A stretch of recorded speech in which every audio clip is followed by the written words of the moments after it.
Hi, it's Olga. Today I'm going to show you how to make a shaker card filled with real seashells.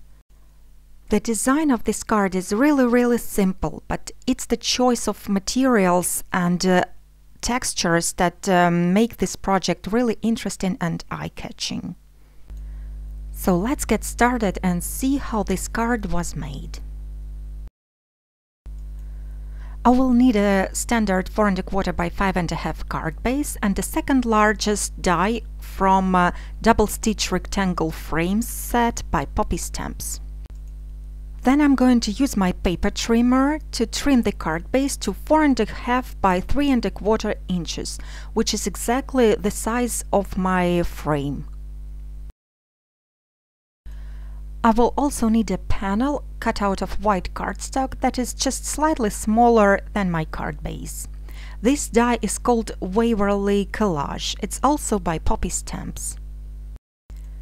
I'm securing it at the bottom of the panel and running it through the machine, and what it does is that it cuts out a beautiful negative pattern, very intricate. This pattern is also very easy to expand.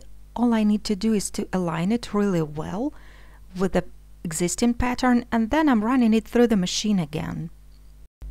This way I'm going to cover the whole panel with this wave pattern. If you're interested in the tools and supplies I'm using, they are all listed on my blog as well as in the description.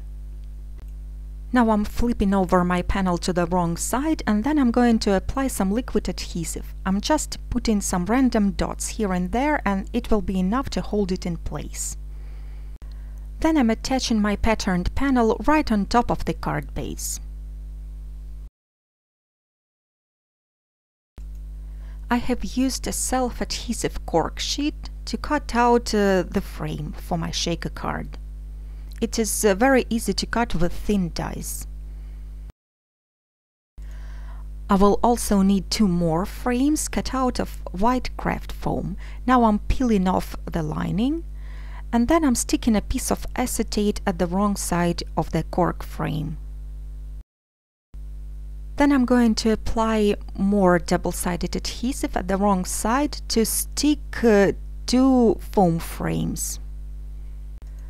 The foam I'm using is 2 millimeters thick. It's actually quite a thick frame, and normally it does perfect for a shaker card.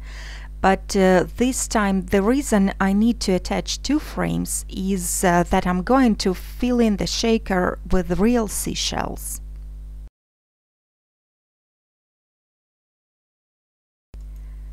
Finally, I'm applying the last layer of adhesive. And now my frame is ready to be filled in with the seashells. Now you can see how dimensional my frame is, and this is the seashell set that I'm gonna be using.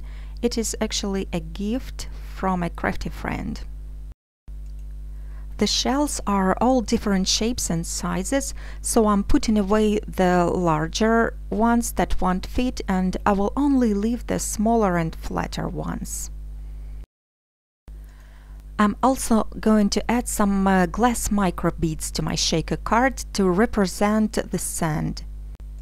This is the great medium for shaker cards because it's real glass and it's not affected by static electricity, which means it doesn't stick to acetate and moves easily inside the card.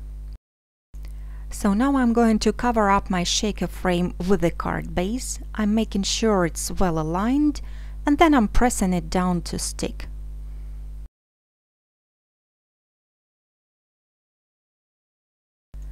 You can see how easily all elements are moving inside the shaker and nothing gets stuck to the sides or to the front panel.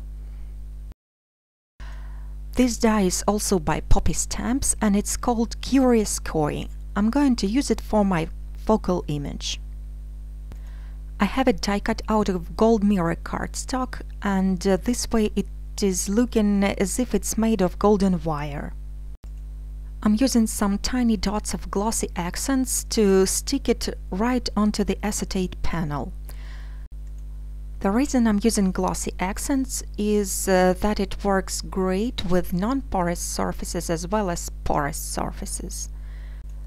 Then I'm also going to add the eye, and then I'm pressing the image down with an acrylic block until the glue dries. As a finishing touch, I'm going to attach some clear droplets right onto the acetate, again using glossy accents. The droplets I'm using are by Cut Scrappiness. They come in 3 sizes, and I'm using only medium and small ones for this project. And that finishes my shaker card.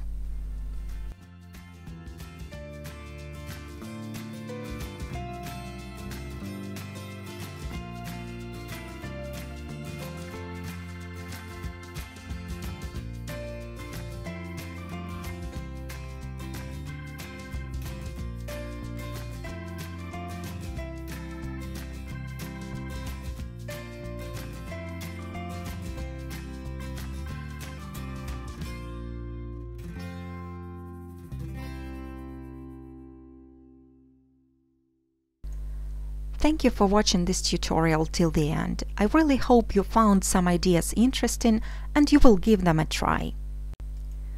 Here are some more tutorials that you might want to watch, and until the next time, bye!